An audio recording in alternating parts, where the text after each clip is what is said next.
Hi, welcome to அருணிவர்ஸ். கொடுக்கிற தெய்வம் கூரையை பிச்சுக்கிட்டு கொடுக்கும்னு சொல்லுவாங்க.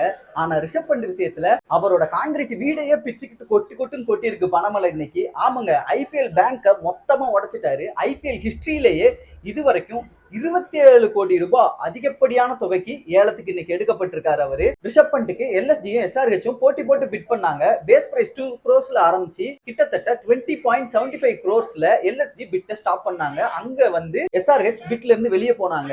அப்போ டிசி வந்து ரைட் டு மேட்ச் கார்டை யூஸ் பண்ணி ரிஷப் பண்ட்டை எடுத்துடலாம் அப்படின்னு ட்ரை பண்ணாங்க. ஆனா அந்த இடத்துலயும் எல்எஸ்ஜி விடவே இல்லை. 27 crores அப்படின்னு சொல்லி ஃபைனல் பிரைஸ் ஒன்னு சொல்லி ரிஷப் பண்ட்டை தட்டி தூக்கிட்டாங்க.